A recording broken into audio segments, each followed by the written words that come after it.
जय शिवराय सर्वांना. Very good morning. तर मस्तपैकी स्वागत आहे तुमचं माझ्या चॅनलमध्ये. तर मस्त आवरून चालली आज स्कूलला, कारण आज स्कूलमध्ये आहे साडी डे. खूप उशीर झाला आहे. फास्ट गाडीवर जाऊन मस्तपैकी मग एसटीत गेले आपल्या. तर तुम्हाला हे बाहेरचं नेचर दाखवतो की बघा किती छान ग्रीनरी झाली आहे. पावसामुळे एवढं छान वातावरण झालं ना. आणि आमच्या स्कूलमध्ये ना एवढं एकच मशीन आहे की जे मला रोज थँक्यू म्हणतं बिचारं. बरं ठीक आहे, मस्त तुम्हाला माझं ग्राउंड दाखवते बघा. स्कूलचं किती सुंदर ग्राउंड आहे ना. एवढं प्रिशियस ग्राउंड आहे ना आमच्या स्कूलचं की खूप छान वाटतं गेल्यानंतर.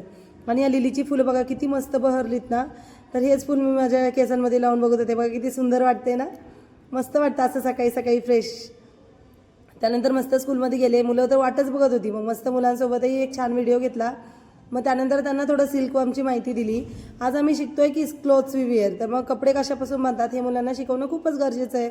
मग हेच मुलांना दाखवलं आज मी. प्रॅक्टिकल थ्रू दाखवलं तर मुलांना खूपच आवडतं. पण आता आपल्याकडं प्रॅक्टिकल तर अवेलेबल नाही आहे, म्हणून हेच साधन. मग मस्तपैकी त्यांचे स्पोर्ट्स डे असल्यामुळं त्यांना आज स्पोर्ट्ससाठी घेऊन गेले. तर मुली एकदम एन्जॉय करत होत्या. मुलं तर बघा पळाली सुद्धा. ग्राउंडवर पोहोचली. ग्राउंडवर जाणं म्हणजे एक एवढी छान पर्वणी आहे ना त्यांच्यासाठी. मग मस्तपैकी स्पोर्ट टीचरनी त्यांचे छान छान व्यायाम घेतले. पहिले वॉर्मअप घेतलं.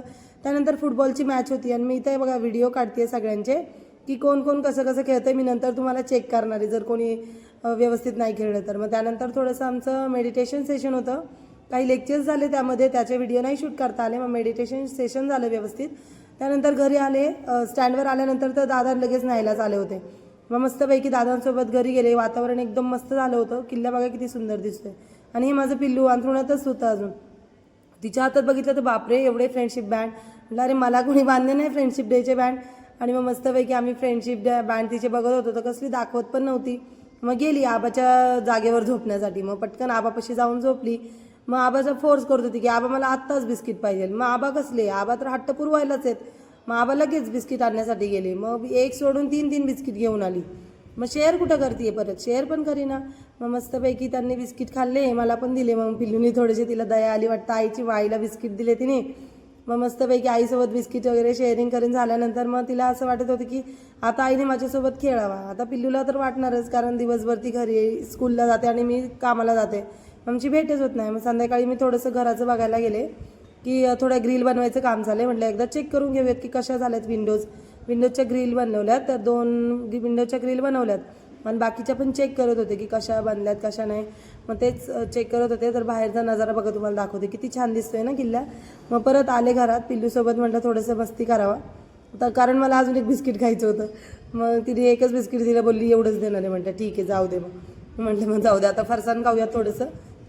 मग थोडंसं फरसाण खाल्ल्यानंतर मग म्हटलं पिल्लूचं आता होमवर्क घ्यायचं. मग होमवर्क घेतल्यानंतर बघा पिल्लू किती मस्ती आली आहे. होमवर्क कंप्लीट झाला की खूप आनंद होतो. मग आता स्पेशली सांगते की हे प्रांशनी बांधले, हे मनस्वीने बांधले फ्रेंडशिप बँड. मग सगळ्याची डिटेलमध्ये माहिती सांगते. म्हणजे आत्तापर्यंत मी विचारत होते तेव्हा नाही, जेव्हा तिला वाटणार तेव्हाच ती सांगणार. मग मस्तपैकी ते फ्रेंडशिप बँड तिचे बघत होते. आणि मग थोडंसं तिचं होमवर्क बघितलं बघा, किती सुंदर लिहिते आहे ना. असं वाटतं अरे आपण एवढं लिहित नव्हतो तिच्या एजमध्ये, तर मला लिहिता पण येत नव्हतं असं मला वाटतंय. मग आम्ही थोडं बाहेर गेलो, कारण शेळी बांधायची होती. मग तिच्या बाबांनी फोन केलेला की पिल्लूला घेऊन या, शेळी बांधायची आणि गाया पण बांधायच्यात.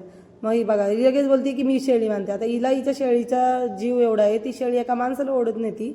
आणि मग हिला शेळी बांधायची आहे. बरं तरी पण ती ट्राय करते. आणि मी हिला दाखवते पिल्लू मला की इथं बघा लिलीची फुलं किती छान फुलली. ते कारण काल आम्ही लिली आणली ना, तर त्याला एक छान फ्लावर आले. तर ती मला दाखवत होती की आई हे बघ याला फूल आले म्हणून. तर मस्त लिली फुललेत. मग आता पिल्लूला बाबांनी सांगितलं की गाया मागून त्यांना हुसक की माझ्याकडे येऊ दे, त्यांना सपरात बांधण्यासाठी. मग त्यांना ती हुसकती आहे, सपरात घेऊन जाते. मग आता बोलती आई माझ्याकडे शेळी पण दे. मग आता शेळी एवढी ओढती ना, ती तिला ओढणारच नाही आहे बघा. ती एवढी जीव काढून त्या शेळीला ओढतीये की चलात. मग शेवटी बाबांनाच तिला हेल्प करावं लागली. मग गेली शेळी आतमध्ये बांधली. आणि काही गाया राहिलेल्या. आता हा बघा आमचा शेरू, हा आहे आमचा शेरू. किती मस्त आहे ना. बघा असं बघतोय बघा, एकदम असं स्ट्रेट बसून मस्तपैकी सगळ्यांकडे बघत राहणार. आणि इथे यांचं कॉम्पिटिशन लागले की कोण पहिलं पुढे जाणार. तर बघा कसे पळतायत. मग मला बोलतात की पळ. म्हणजे मी पण त्यांच्या मागमागे गेली आहे. मस्त वातावरण झालं त्यामुळे ना संध्याकाळचं असं फिरायला खूप छान वाटतं घरी गेल्यानंतर.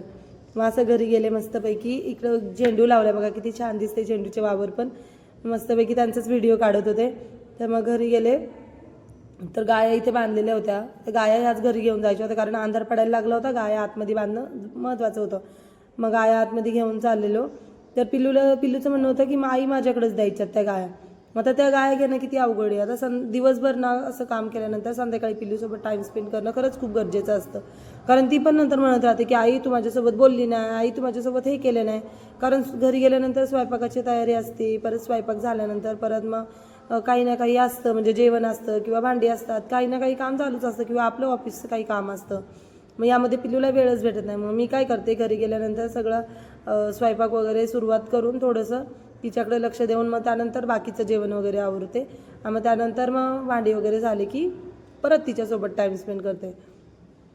कारण याने काय होतं, मग तिला पण कळतं की थोडंसं आई आपल्यासोबत टाईम स्पेंड करते म्हणून. मग ती पण सगळ्या गोष्टी शेअर करत असते. तरी बघा तिने पाडलं गाईने तिला खाली, तर ती बाबांना सांगते बाबा हिने मला पाडलं.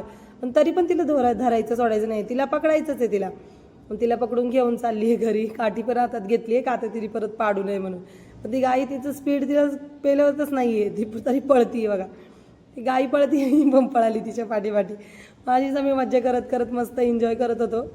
आणि मग त्यातल्या त्यात ती पडली पण तिच्या हाताला पण लागले, तरी पण ती तशीच पळणार आहे आता त्या गाईच्या पाठीपाठी.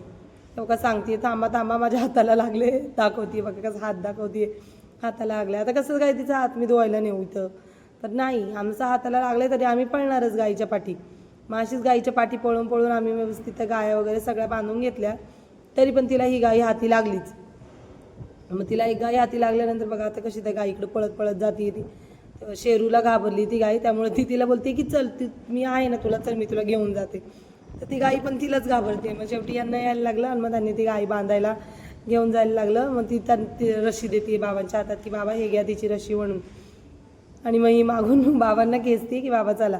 मग इथं आई ना थोडंसं घरासमोरचं सामान आवरत होत्या, कारण सिमेंट ना पूर्ण ओलं झालं आहे आता, दगडी झाला सिमेंटच्या, कारण पावसामुळं भिजलं आहे सिमेंट. मग ते थोडंसं व्यवस्थित लावत होतो. मग ते लावलं थोडंसं, त्यानंतर मग म्हटलं आता चला स्वयंपाक करून घेऊयात. मग मस्त अशा भाकरी बनवल्या आणि आई आणि बाळाचं बघा कशी मस्ती चालली आहे दोघींचं खेळ. तर मग यांनी फिश आणले होते, मग ते बोलले की चला मी फिश तुला मसाला लावून देतो. म्हटलं चला, कुठून तरी दिवस उगवला, व्यवस्थित तरी काम चाललं आहे आपलं. तर भाकरी वसपर्यंत त्यांनी मग फिशला मस्त मसाला लावून दिला. लगेच पिल्लू त्यात आलंच आहे, तर बोलतात तर हे असंच का असंच का.